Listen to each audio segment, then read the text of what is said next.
Assalamualaikum warahmatullahi wabarakatuh.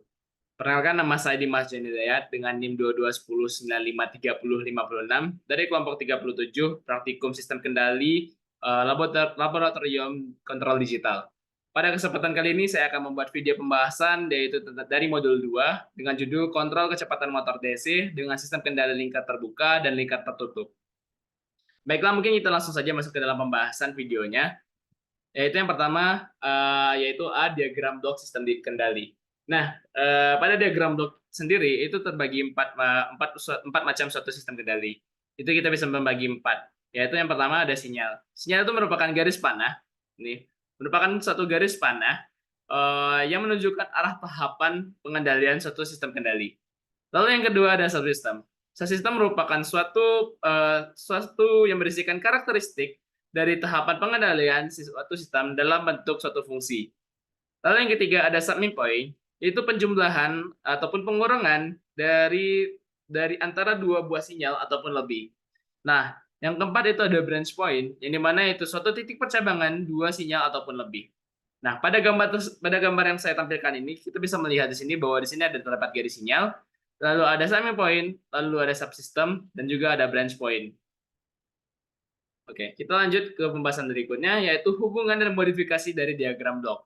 Nah, di sini saya membagi, yaitu yang pertama ada hubungan dari diagram blok sendiri. Nah, hubungan dari diagram blok sendiri itu ada dua, yaitu hubungan seri dan paralel. Yang pertama kita bisa mungkin bahas dari hubungan seri, di mana hubungan seri sendiri itu hanya terdapat dari sinyal dan juga subsystem.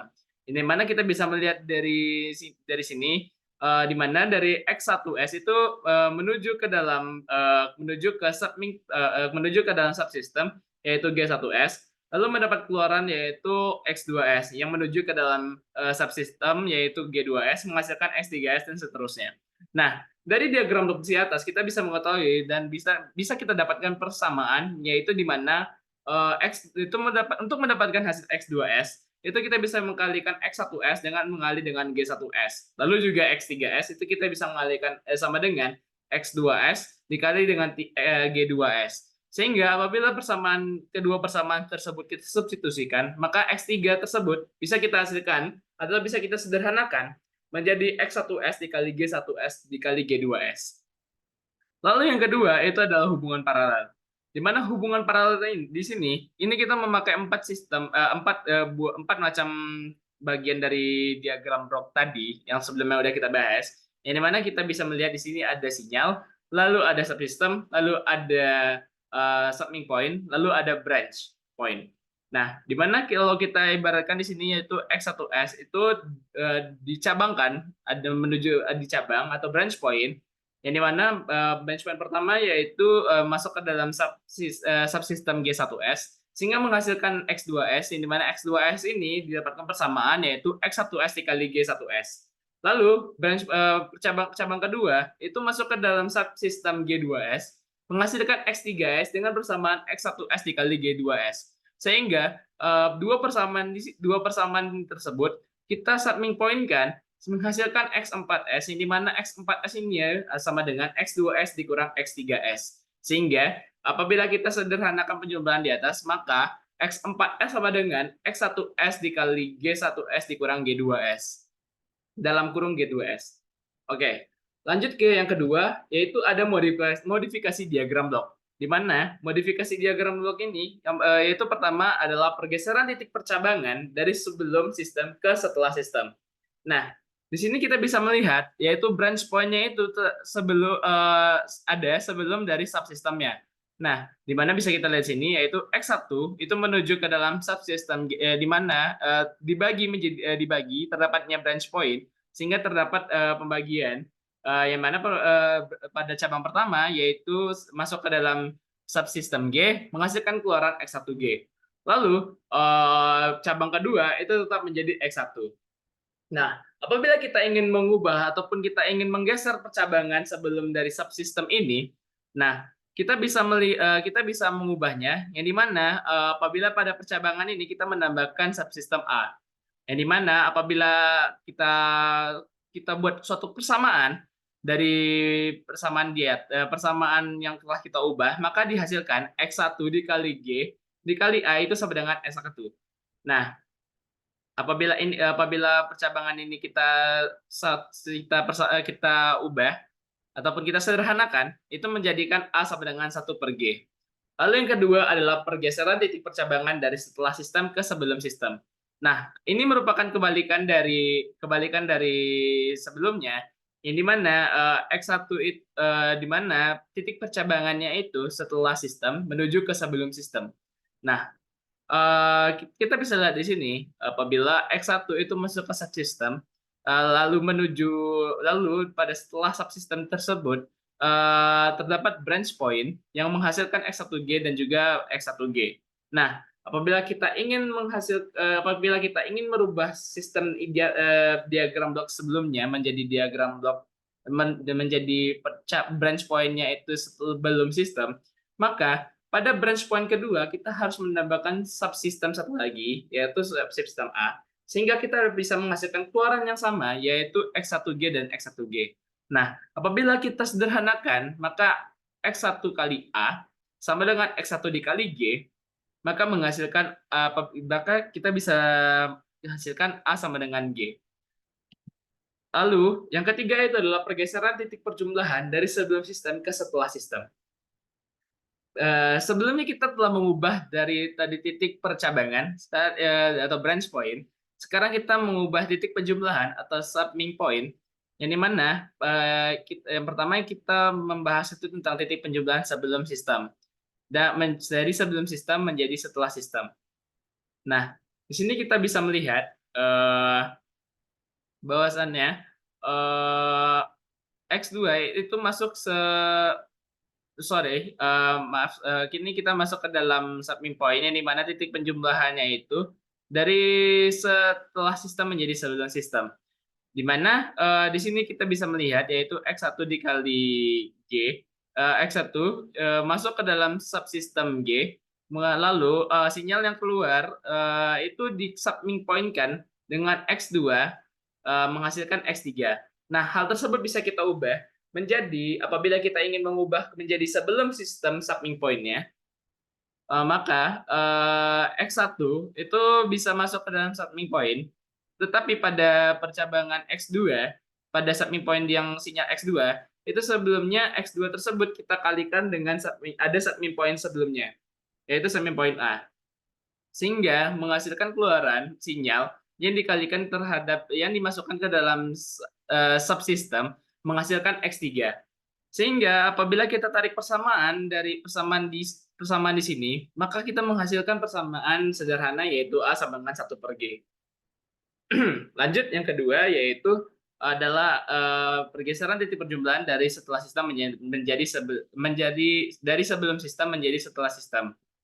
Nah, bisa kita lihat di sini bahwasannya di sini kita bisa melihat subming point-nya itu dari sebelum sistem menjadi ke setelah sistem itu hampir sama. Kita menambahkan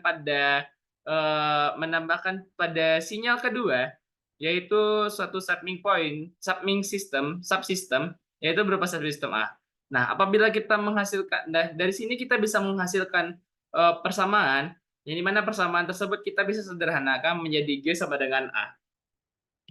Lanjut ke pembahasan berikutnya yaitu adalah sistem kendali lingkar terbuka dan lingkar tertutup.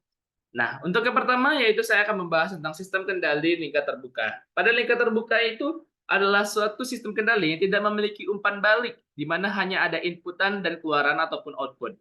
Di mana kita bisa melihat di sini, inputannya berupa RS, lalu masuk ke dalam subsistem YS, menghasilkan keluaran atau output CS. Nah, kita bisa melihat di sini, kita bisa mendapatkan fungsi alihnya yaitu C per S sama CS per RS sama dengan GS. Lalu output dari sistem ini atau CS itu sama dengan GS dikalikan dengan RS. Lalu yang kedua itu ada dari sistem kendali lingkar tertutup.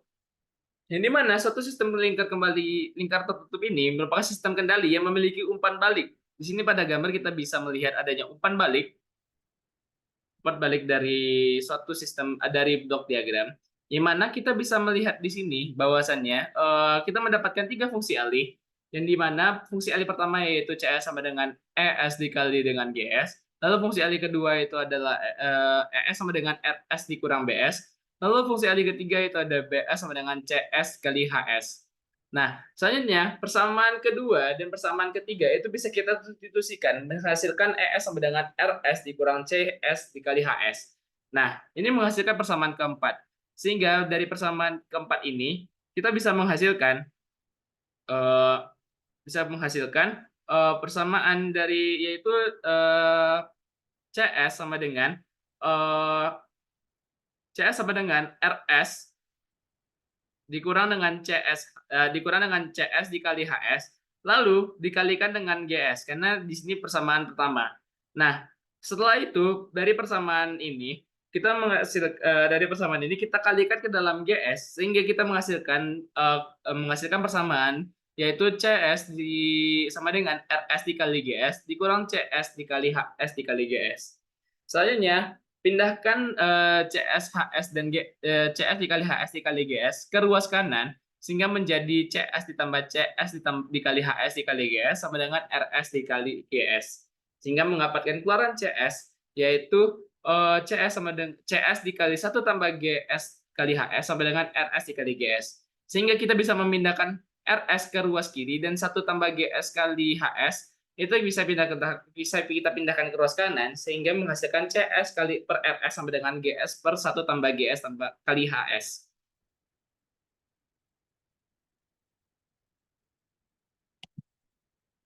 Selanjutnya kita masuk ke dalam nah, dari sebelum kita masuk ke membahas berikutnya, di sini kita bisa mendapatkan suatu perbedaan ataupun perbandingan antara lingkar terbuka dan lingkar tertutup. Yang di mana pada lingkar terbuka di sini kita bisa mengetahui bahwa sistem ini kurang stabil dan teliti. Yang kedua itu lebih mudah dibuat. Yang ketiga itu tidak adanya umpan balik. Dan yang keempat harganya tentunya lebih ekonomis. Nah, pada sistem kendali lingkar tertutup itu tuh sistem kendalinya itu lebih stabil dan lebih teliti, lebih susah dibuat, terdapat umpan balik sehingga membuat pada sistem kendali ini jauh lebih mahal pada lingkar tertutup. Pada lingkar terbuka. Oke, kita masuk ke pembahasannya berikutnya yaitu pengendali PID. Sebelumnya apa sih itu PID? PID itu atau yang biasa disebut dengan controller PID digunakan untuk memperbaiki performance dari sistem melalui perbaikan respon sistem yang dihasilkan. Jadi bisa kita lihat melalui apakah perform sistem yang kita buat sudah baik dengan melihat respon sistem yang dihasilkan. Apabila respon yang dihasilkan sudah sesuai dengan apa yang kita inginkan, maka dapat kita katakan bahwa perform dari suatu sistem kendali yang kita buat tersebut sudah bisa kita gunakan dengan baik dan begitu sebaliknya. Nah, mungkin kita masuk aja ke yang pertama yaitu pengendali proporsional. Nah, pengendali proporsional ini merupakan jenis kontrol yang menghasilkan output yang sebanding dengan nilai masukan atau nilai inputnya. Di mana kita bisa melihat di sini bahwa nilainya sebanding sehingga kita menghasilkan domain waktu yang mana hubungan antar sinyal error dengan sinyal error E dengan sinyal kontrol U itu bisa kita domain waktukan yaitu di mana UT sama dengan KP dikali ET. Nah, apabila domain waktu ini kita ubah ke dalam domain Laplace, maka kita bisa menghasilkan US per ES sama dengan KP. Lanjut yang kedua, yaitu adalah pengendali integral.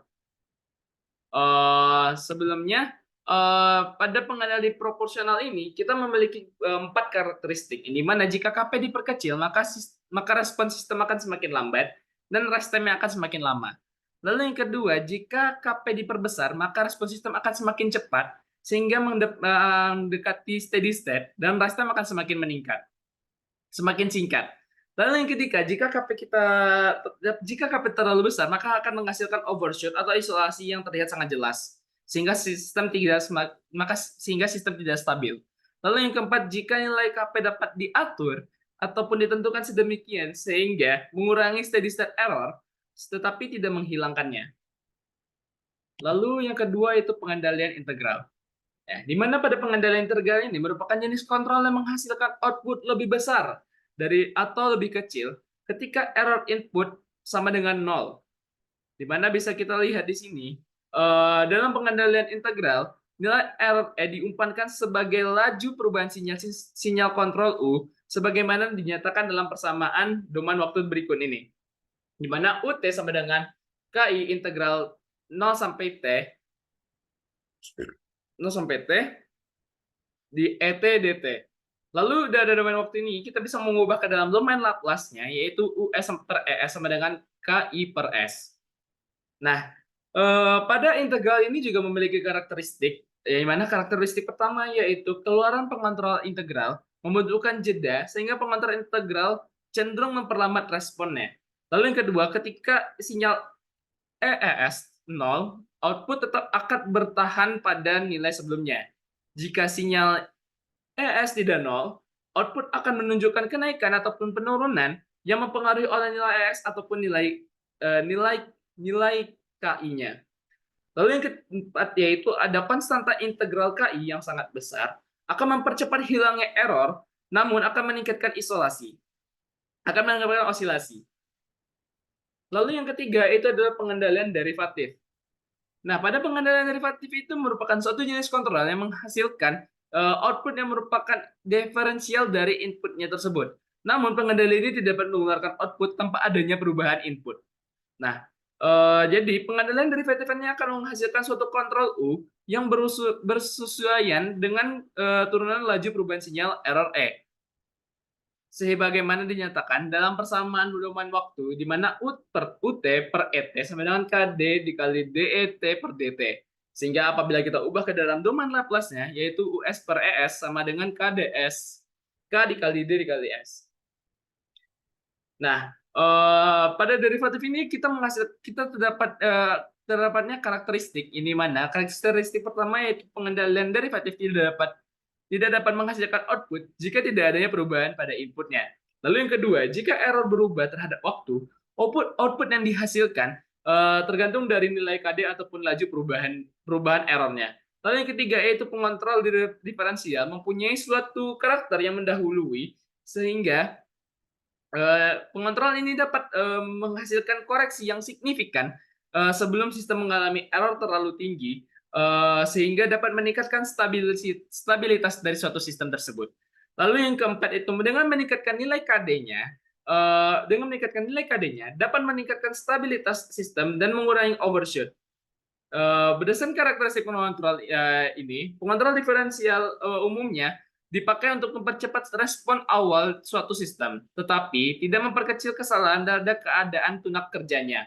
Pengontrol diferensial hanya efektif pada lingkup sempit, yaitu pada periode peralihan. Oleh sebab itu, pengontrol diferensial tidak hanya digunakan tanpa adanya controller yang lainnya. Lalu, yang keempat itu adalah pengendalian proporsional integral. Proporsional integral. Nah, di mana pengendali ini yaitu jenis kontrol yang menghasilkan output yang merupakan diferensial dari input. Namun pengendali ini dapat mengeluarkan output tanpa adanya perubahan dari inputnya tadi. Nah, dari sini kita bisa menghasilkan domain persamaan yaitu mana UT sama dengan KP dikali ET ditambah KP per TI integral 0 sampai T ET dt. Di mana dengan KP adalah suku penguatan proporsional dengan TI merupakan waktu integral maka kita bisa mengubah dalam domain Laplace-nya yaitu US per ES sama dengan KP dalam kurung 1 ditambah 1 per TIS sama dengan KP di kurung 1 ditambah TIS per TIS. Di mana terdapat karakteristik dalam proporsional integral yang dimana adanya penambahan faktor integral pada pengendali maka akan memperbaiki respon sistemnya tersebut. Lalu yang kedua yaitu tidak mengembalikan error pada nilai 0 namun menjaga nilai konstan sepanjang T. Lalu respon menjadi lebih lambat karena nilai error tidak dapat dihilangkan. Lalu yang keempat itu nilai overshoot-nya tinggi. Di mana P dan I ataupun proporsional dan integral controller memiliki karakteristik yang sama dalam rise time dan overshoot. Oleh karena itu, nilai KP harus dikurangi untuk menghindari overshoot yang berlebihan nilai KI diambil lebih besar daripada nilai KP karena diinginkan untuk meniadakan steady state. Jika KP lebih besar daripada KI, maka steady state error-nya tidak dapat dihilangkan. Lalu yang kelima itu adalah pengendali proporsional derivatif, di mana yaitu jenis kontrol ini digunakan untuk mengoptimalkan kinerja ataupun kerja dari pengendali proporsional.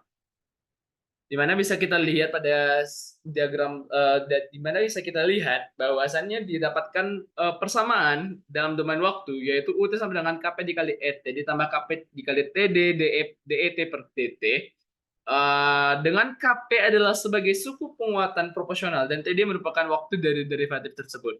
Sehingga apabila persamaan domain waktu ini kita ubah ke dalam domain Laplace, yaitu menghasilkan US per ES sama dengan KP ditambah 1 dikali 1 ditambah TDS.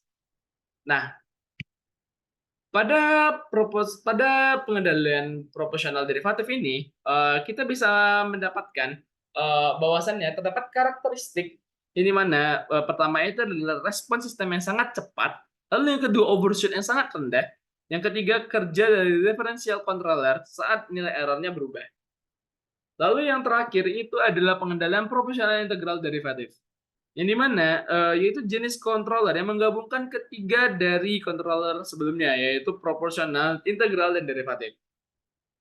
Dimana kita bisa melihat dari gambar di sini menghasilkan persamaan dalam domain waktu, yaitu UT sama dengan KP dikali ET ditambah KP per TI integral T sampai dengan 0 ET DT ditambah KP dikali TD DET per DT. Sehingga di mana KP adalah sebagai suku penguatan dari proporsional, TI merupakan waktu dari integral, dan TD merupakan waktu dari derivatif.